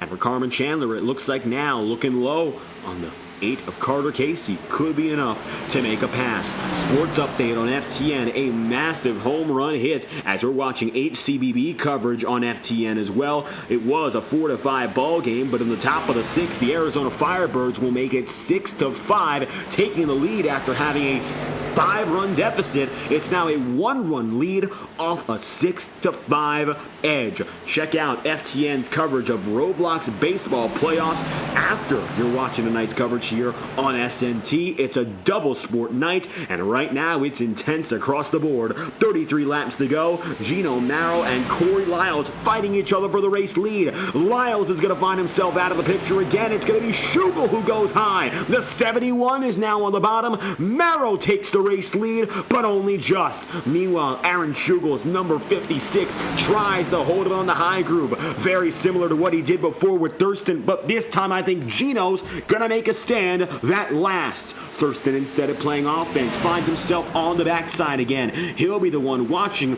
He'll be the one waiting to make a move. Weeks in the background. Up in the foreground, though, 4 of your race-leading contenders. 2 knock into each other. Oh, Aaron Schugel. He'll save it, but he'll send multiple drivers seconds back. Contact all over the place. Now Schugel hit by Thurston. Big contact. Schugel up in the wall, and the 56 is all the way out of sorts. Aaron Schugel nailed out of line. And talk about 0 in just 1 lap. He's 7th now with major damage. And it becomes Carmen Chandler versus Gino Marrow. 30 laps to go. Spending it, 2 drivers who have never won before in SNT. They're the men that will go after the checkered flag now. Marrow getting the advantage over the ailing now, Aaron Schugel, but it doesn't mean much. As it stands anyway, it could mean even less so. Marrow was able to break through. Chandler gets the lucky break. And the early dominator, the kid who's only on his 2nd career start, Carmen Chandler. He finished in the top 10 at Daytona, able to avoid all the mayhem and nonsense that kicked off that night. Well, it looks like all of a sudden, he's got a shot to bring that number 88 to the front all the way. Would be his first career victory in only his 2nd career start. He's got to fight one of the best, however, to do it. Both of these two drivers, they've never won. Whoever gets the victory will be their first career win, and even with Thurston still inside the podium, it could become an all first-time winner podium. Any one of these top three could be a first-time career winner if Brandon Hunsinger gets in the mix. But Brandon's been held back right now by the number 96, and it looks like that hasn't happened just yet. Elijah Hoy, the lapper, gets out of the way rather quickly there. You saw him in the number 7 just getting through. That's one of the KDR drivers. And Kaloff Deitch Racing, and talk about a detrimental blow there. They were fighting for the win in the form of Aaron Schugel, and he just lost it. And now it's going to be these two drivers, the 71 and 88, the only drivers left with a real shot.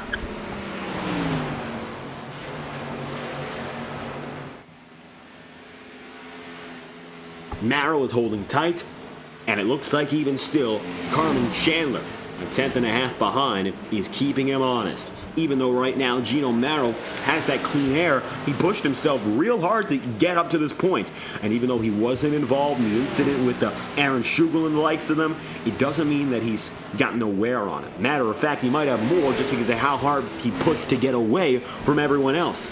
That's the advantage that Carmen Chandler now has. He spent about 100 laps away from this situation, away from being your race leader. And now, in the very last moments of this event, he's back in the perfect spot, looking to get it done. He's just had to wait most of the night. He got his laps early. Now he's looking to get it done, finish strong, and come away with the checkered flag. We'll come down to 23 laps remaining this time through.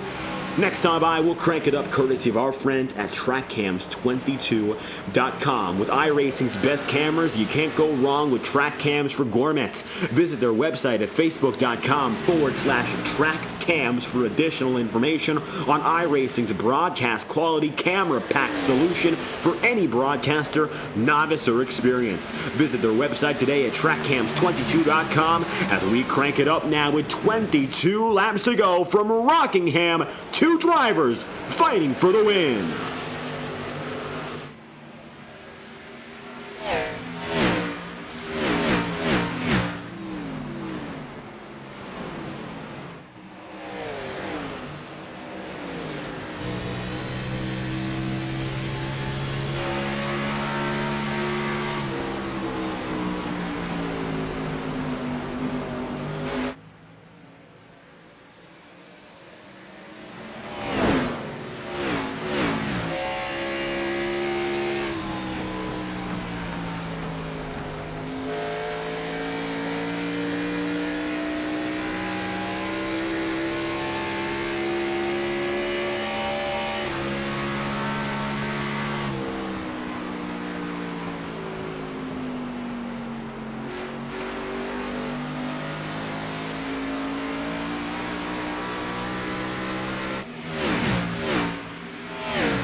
Gino Marrow's reign up in front is no more. He's going to bobble significantly and give away the race lead. You saw it there with incident to awry. It looks like now Gino is out of the way, and Carmen Chandler leads with 17 laps to go. This would be Carmen Chandler's first career victory. Once again, a new driver at the top of the board. Rick Spencer Wall has gotten himself up to the podium too, from 19th up to 2nd as he goes by the number 96. Spencer Wall now now making a move up inside the middle step of the podium, and an unbelievable, unexpected top three that we're looking at right now coming into formation. Braden Hunsaker is still going to be in fourth here. Matthew Weeks is still a collective member of the top five, but it's a very different top five, some maybe what you would have anticipated just to begin the night. All of a sudden, though, with these differences all noticeable at the tail end, there's still the question, do we go all the way?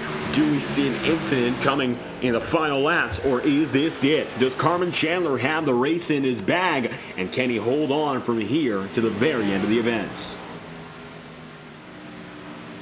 Looks like currently there's going to be nothing stopping the race leader, but we saw an incident with Michael Deitch involved. Deitch actually launching off another driver, Paul Bogensberger. Currently Deitch on pit road, Bogensberger retiring from the night. The rest of these drivers here are still going at it. Single file, green flag racing, and that's the difference right now between the opening laps to these last 20-25 that we've seen. Everyone now settling in, locking down, and they're ready to finish the night out. Gino Marrow, I'm sure, not happy. He's going to fall all the way down to the 10th position. And we're going to replay once again what exactly happened here for Gino Marrow. He was the race leader, but again, fell short, does not have that status any longer, and this is exactly why. Taking a look with the 71 of Marrow, he was your leader, and he made a huge mistake to give that away.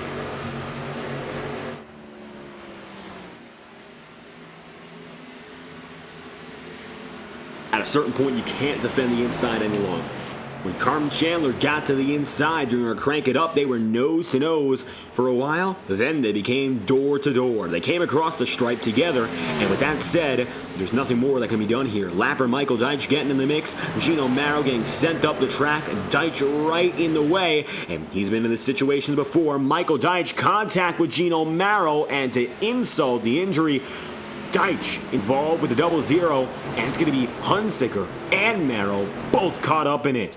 Horrible for both drivers, and now Gino's going to find himself alone, still in the top 10, but Carmen Chandler given the blessing of getting away all by himself.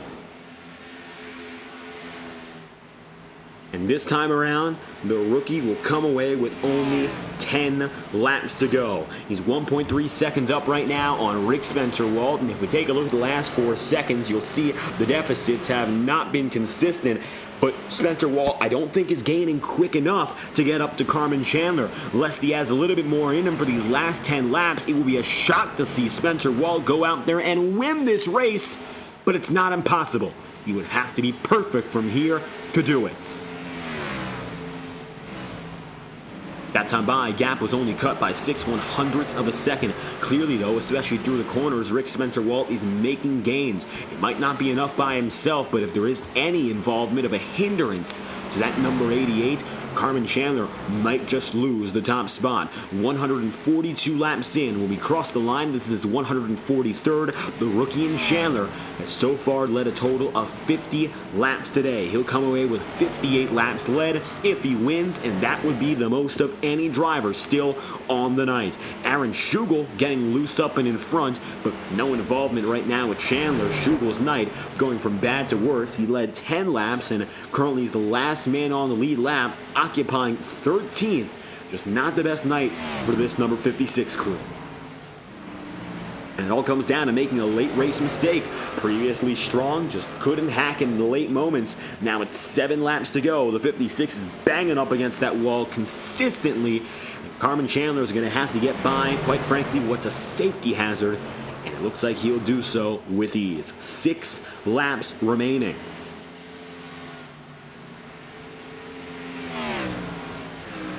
Carmen Chandler, now very close. Almost unbelievably close to becoming another rookie winner here in SNT competition. Oh, Aaron Schugel's going to go down for a nasty hit. He's going to come up the track. It's a caution. We're going to have 3 laps of racing from here. The yellow flag flies. Aaron Schugel couldn't hold on. Buckle up. Things just got nasty again.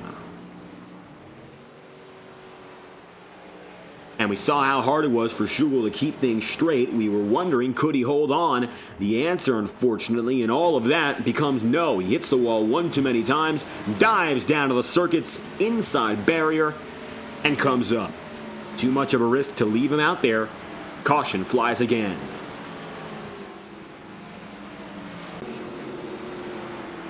FTN Sports Update.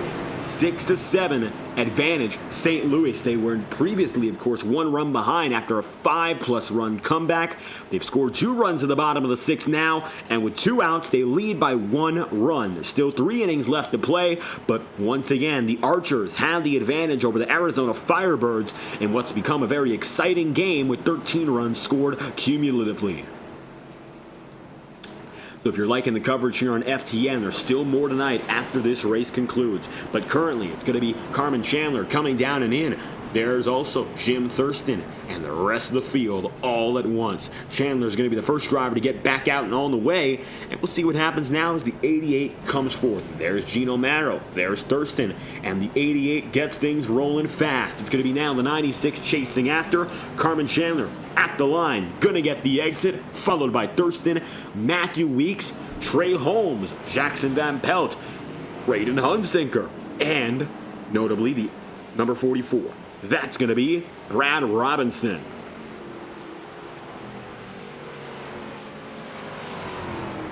Gino Marrow gets out rather slow, still going to be in there in 12th place, and now the rookie's victory might not be a confirmed thing.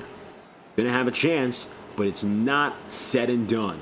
4 laps to go. When we come around this time, it'll be 3 laps remaining.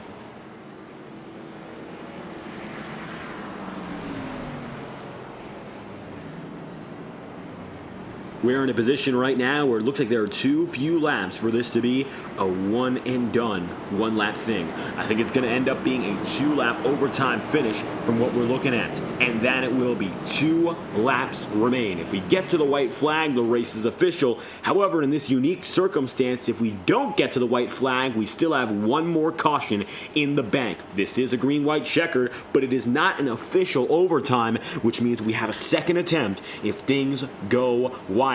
Rick Spencer-Waltz is your race leader.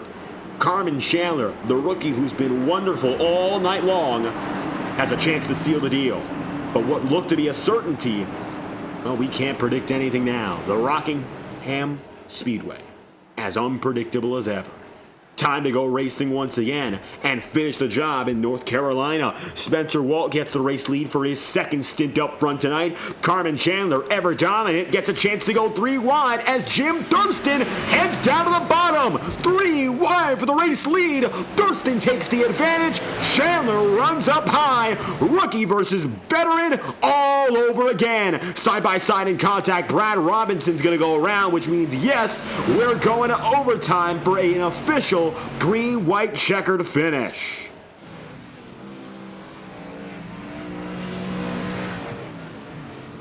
Robinson caught up, and that means now we're going to stretch this race a little bit longer.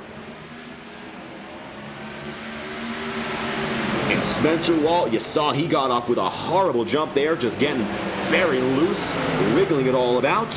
And that means Trey Holmes goes sliding, then Van Pelt goes up the track, as does Brad Robinson. Robinson's going to hit the 0-0 of Braden Hunsicker, and the caution flies as a consequence. Really nothing else to say about that one, just too much aggressive racing all at once. Reminder, a lot of these guys in their very first or second starts, so they might not know what exactly the right thing to do is in a situation like that. They figured out what the wrong thing is, though, and hopefully now we just don't see them repeat it.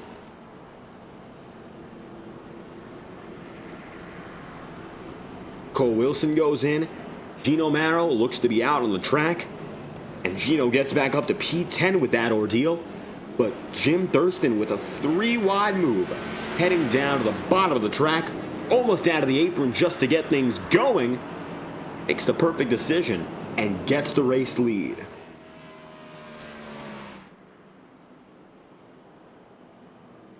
And again, that's going to leave that number 88 at Carmen Chandler at the disadvantage that he certainly did not want. Maybe he expected to get by Rick Spencer-Wall easily, but he certainly didn't expect that aggression from Thurston to jump out the gate and make that pass. An impressive job from Thurston to make it work, but could have gone very wrong very quickly here. So, this is about as long as this race could possibly go. A caution with 2 laps remaining brings us to our second straight green-white checkered finish this season, and our second straight to start the year.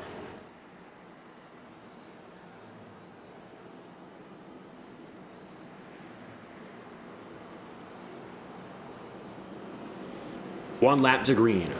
Thurston on the bottom, Chandler up top, Jackson Van Pelt back inside the mix.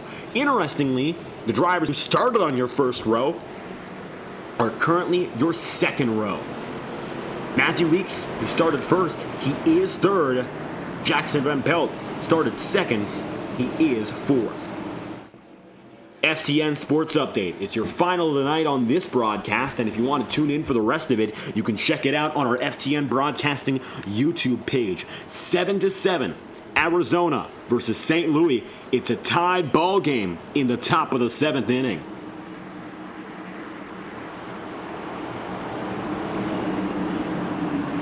Thurston, however, knows there's no tie in racing, it's victory or defeat. Carmen Chandler has never been in this position before, and yet, only his second career start, he's in a position where he needs to be clutch, he needs to execute, and he needs to beat one of the best on the Xfinity Series platform in all of iRacing. Thurston gets the jump, though, and that's what a veteran can get easily. Green flags out again for 2 more laps. Chandler immediately left in the dust. Can he do anything about it in these final 2 miles? Now we find out.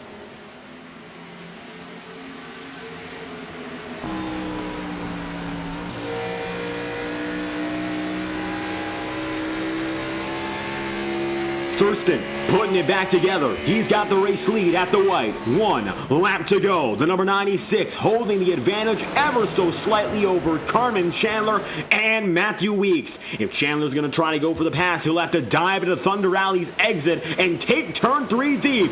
Thurston takes it to the bottom. Carmen Chandler takes it through the middle, but no matter how much momentum he'll pull out of that final corner, it won't be enough. Thurston, for the second year in a row, wins the second race of the year.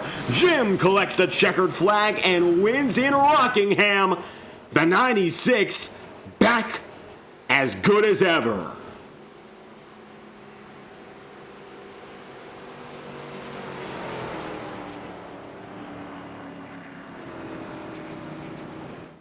Carmen Chandler, the rookie. What an impressive race from that 88. Second place in the most laps led. Matthew Weeks, back in championship form, maybe. He's already racked up consecutive top 5s as the 96 is now due to burn down the house.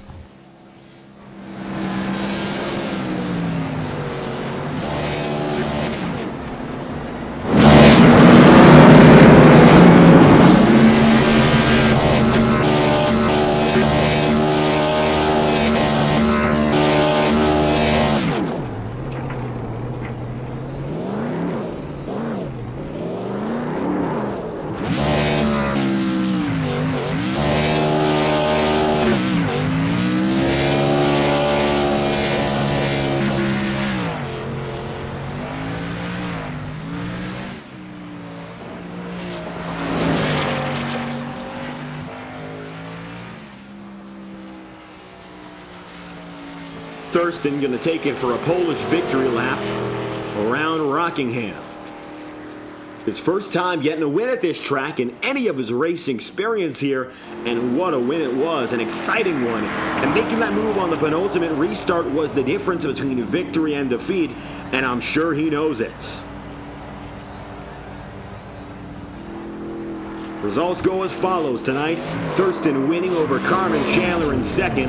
Matthew Weeks third. Jackson Van Pelt position number 3. Fifth place is Carter Casey, and sixth goes to Braden Hunsicker. With Trey Holmes 7th, Matthew Rivera 8th, Curtis Sabarin in 9th, and Brad Robinson, another rookie, getting his second consecutive top 10 performance. 11th place will then be Chris Brooks, with Gino Marrow in 11th there. It's going to be Rick Spencer-Wall 12th. Cole Wilson going to be officially scored in P14. Interestingly, Brooks recorded as 10th on the timing sheet here. It's not the case. He'll be 11th, 12th, then 13th for that order down to Marilyn Spencer Walsh. 15th place goes Aaron Schugel with Elijah Hoy in P16, Mike Hill in 17th, James Bowden 18th, and then Michael Deitch 19th with Paul Bogensberger in 20th. 21st place on the order, then going to Connor James with Vinny Tigner, Kenneth Carell, and Matthew White, the final drivers on the field tonight. And Thurston returns to victory lane. Very, very quick one for the 96. At last, you see him come to victory lane in 2025. Took him a little bit more time than he'd like. Maybe wanted to win the IORA Cup Series, and when they went to Las Vegas, he was fast in Daytona too. But quick as he was last year here in SNT, he's done it once again. Let's get a word now from your race winner, Jim Thurston, the number 96, and then we'll get of course, a little bit more time from your second place finisher in the form, of course, Carmen Chandler and Matthew Weeks, who comes away in third. First and foremost, it's the man who gets the job done. How about Jim Thurston? Thurston, you've done it again. We mentioned, however, when we talked to you in Daytona, you weren't all too confident about going to Rockingham and knocking out the park with another win. But you did it for the second straight year. The second race of the year here in SNT is yours. Yeah, I told you already. Jim is dead. It's James. Well, with that said, either way, fourth to first on the day. How you feeling about it? Yeah, I guess the lack of confidence didn't really matter in the end because I found something and it worked pretty good. I feel like I could have really been running up front and first on pace before that yellow came out anyway, but the way that I used my tires up, it wasn't too smart. I just kept thinking, we're going to get a long green flag run to the finish, better take tires. We're going to get a long green flag run to the finish, better take tires. And then I ended up using up like 2 sets in 20 laps, and it just didn't pay off at all. And I was sitting there with 1 set left for about 70 laps. So really, I was just I kind of made my bed there, and I had to sleep in it until the finish. So once that yellow came out with about like a couple to go, I just knew that I would just have to get by the cars that stayed out, and I basically just had it as long as I was in front of the other guys. So yeah, just happy to come and get it done at a track that I wasn't all too confident about. I feel like that's pretty cool to do. And thanks to Power Smash Infinity Speed Motorsports, JRS, IORA, all these great people that make this Persistent 96 car just absolutely rip around these corners. We're going to try to go out here and get some more of these things if we can. With that said, we got to talk about that move you made on the second to last restart. 3 wide, getting that race lead, and that was to take it to the checkered flag we saw there. What led you to make that decision so quickly, and how did you just make it happen, pull it off so well, and get away even before the caution flew? Okay, so I believe the way that the rule is laid out is that you just can't pass below the line before the start line. I'm pretty sure that's the rule. So once I saw the I guess he's the 10 car in sim, but the 31 car in the race, he hit the gas on those old tires. He just washed up the track a little bit, and I just kind of swept up under him, and I let off so I wouldn't pass him. And then once we got to the line, I was back to the gas, and once we got down to the corner, I just kind of wrapped the paint down there, and I got my car to turn really well, and we got the lead, and then the yellow came out. Probably had it locked down anyways, but the 88 had a really good run on me going into 3, so I don't really know how that would have played out. But yeah, great racing, him all race. The 88 was clean, so just a lot of fun racing. And getting this opening victory after a strong start at Daytona as well. Momentum perhaps for that championship run we spoke of. Next race coming through is going to be Auto Club for 80 laps. We've seen you do very well performing at that track before. How do you feel about your odds heading back to a more familiar setting in California? Well, what I've come to learn is that the way I feel about a race usually never correlates to how it goes. So we'll just have to take that how it comes and see what the result is at the end of the race, I guess. Well, with that said, James Thurston, checkered flag is yours, winning tonight in Rockingham. If you have any final shout-outs or comments to give, we'd love to hear it. No, I think we're good. Just thanks to you for broadcasting and the league owners for putting us on every week. James Thurston coming away with a victory in overtime here in Richmond County 150. Thank you again for your time. Thank you. Thurston on the way, but I think again the story of this season so far has been the performance of our rookies, and tonight the number 88 of Carmen Chandler, no exception. Second to finish it off, started in 6th, but you led nearly 60 laps at the end of it here, Carmen, and in only your second career run. You're proven already maybe to be one of those championship contenders to look out for as the season gets into its going.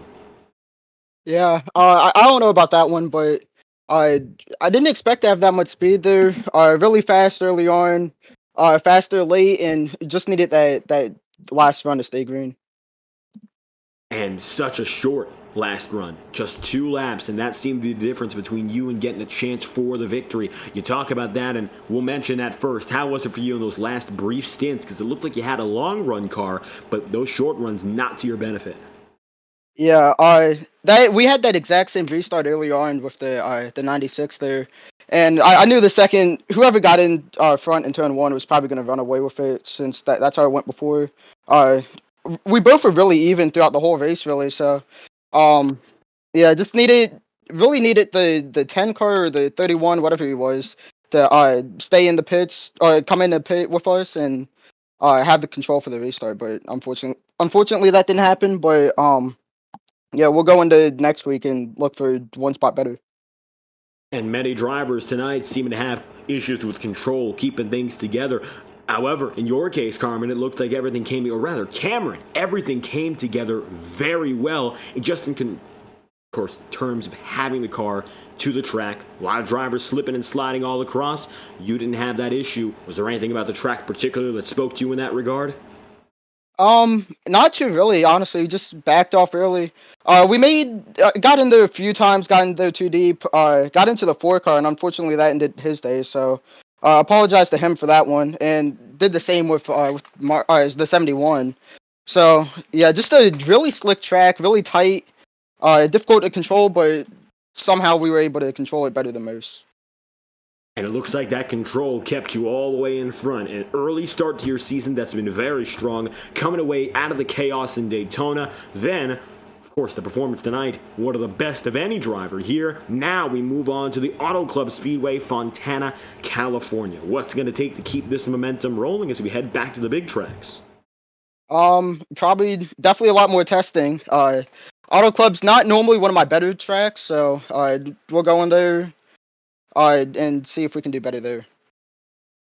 Well, still time remains until we find out what's next for you. Cameron Chandler, nonetheless, you come away tonight, P2, just a quarter of a second off the victory. Any final comments you'd like to give? The floor is yours. Yeah, thank you to Team Sevy Motor Club. Great cars all week, or all race really, not really a week, but hate it for my teammates, but again, we're all hoping to be better for next week. And still a chance to keep on improving, just one position away from a first career victory. Cameron, once again, thank you for stopping by. Yep, thank you. Chandler going to now be on the move. The final driver we'll speak to, a familiar one at that, coming back into the podium, Matthew Weeks, starting the season strong and getting a top 3 from the pole position. Yeah, good run. Wish it was better. I wanted to win tonight. I felt like I had the speed to do it, especially on the long run, but we really didn't get that many long runs. And as you mentioned, broken up quite a lot there by the short stints and a lot of incidents in between, so it was challenging perhaps for someone like you to adapt. Let's talk about that just to begin. How was it for you with all the cautions trying to figure things out? It was good. I know I started on the pole, and then my mind was just, you know how I am. I just let people go, and I just chill for a little bit and let the race come to me, and that's what I was doing. And we had an early caution, and then we got that long run, and I think it was the 88 lead, and I tracked him down, and we started battling it out, and then we had a rash of cautions there. Then I sped on pit road, so I had to go to the back. Then I got like half spun, saved the car, and then got my track. I mean, we stayed green through that. Got up there, then Carter was doing something, and it was he was paying attention to someone else, and I guess he didn't notice I had a big run, and he kind of come down a little bit, a little accident, and that I lost more time there. And but no, it was a good race for Rockingham and the manyest people we have, and how challenging the track really is, because people don't realize it's bumpy out there, and you're jarring all over the place in the car, so it's a challenge. So it was a good race, and come out here, finish third, get some points to start the season good, because usually I'm a slow starter, so it's good to start off decent now. And getting that early buildup of momentum. You mentioned it there, just trying to put these good runs in quick and strong. Rockingham, we've never been here before. A lot of drivers struggling when it came to control. We mentioned this to Cameron, and we mentioned this to Thurston, and it seems like it came up even for you. What was it like having to deal with this track, really unlike anything else we go to? I really don't struggle. It's one of my favorite tracks, just because of how bumpy and how much of a challenge it is. The harder the harder the oval is, the more I feel like I drive better at it. So I enjoy it. It's just hard to race around other people who really haven't been league racing for as long and don't got it yet and are still learning. And so I bet some of these guys probably the first time they really raced this track in a league environment. So all in all, it was good, and I love Rockingham. I hope we come back. It's one of my favorite tracks to race. Very likely you have a chance to do so once again. We're going back to another track we know you're very good at in Auto Clubs. So a good opening stretch for this number 11 team, perhaps, as you look for win number 1 on the season. How do you feel about your shots heading back to Auto Club? You know me, man. Every time we go to Auto Club or Michigan, I feel like it's circled for me, and I have a good shot to win that race. And I hope that we get some long runs. I feel like that's my strong suit, and hope we get that next week. And if we do, I feel like I'll be a threat for the win. And I'm sure James shows up; he'll be there as well too. So it'll be a good battle. So I can't wait to get there. The fight rages on as the season just begins. Matthew Weeks coming away back on the podium. Third place here from Rockingham. Any final comments you'd like to give out? We'd love to hear it. Shout out you on the broadcast, man. You do a good job. Can't wait to go back and run it back and watch some good racing and see some of these wrecks that happen, because some of them are crazy. I dodge a couple of them, so I can't wait to see that. Shout out to Vinny and Carter for running the league. We seem to picked up some numbers this season, and it's good to see. And they're good guys. There's been some good races, Daytona and here, too. Kind of, you got Daytona kind of bump draft, and it's kind of crazy, no matter what league you're in. And then a challenge track like this, and we had a good race. So shout out to everyone that raced tonight and everyone that watched. Hope that was a good race for y'all. Hope y'all enjoyed it. JV Designs, my buddy Justin Veteran will paint this teal scheme. I haven't ran it in a while, so I figured I'll run it tonight and hit him up on Twitter if you want a nice scheme made for you. Matthew Weeks, podium finish once again here from Rockingham. Thank you again for stopping by. Thank you, man. You have a good one. And with Weeks on the way, the 96 heads back to the top of the board. James Thurston winning from the Rock. And now, time to head back to a more familiar circuit in the Auto Club Speedway. Nonetheless, the 96 ends up at the top step of the podium with Cameron Chandler second and Matthew Weeks finishing in P3. That's going to end the night here from Rockingham. But the season has only just begun, and SNT coverage on FTN is only just beginning. Tune in next week as we head to Fontana, California's Auto Club Speedway for 80 laps of racing. We'd love to see you there once again. From the virtual Rockingham Speedway, you've been watching Saturday Night Thunder here on FTN Broadcasting. I've been your host, David Troitz, commentating and producing. So if you enjoyed, make sure to leave a like on the stream and subscribe to the channel. Your support is always greatly appreciated. HCBB Baseball is live right now on FTN, so if you'd like to watch more of the action we got on the channel, you could right now by swapping over to our next broadcast. If not, we'll see you next on Saturday night with more coverage of SNT next week. Thank you for tuning in on FTN Broadcasting. We hope you have a fantastic night.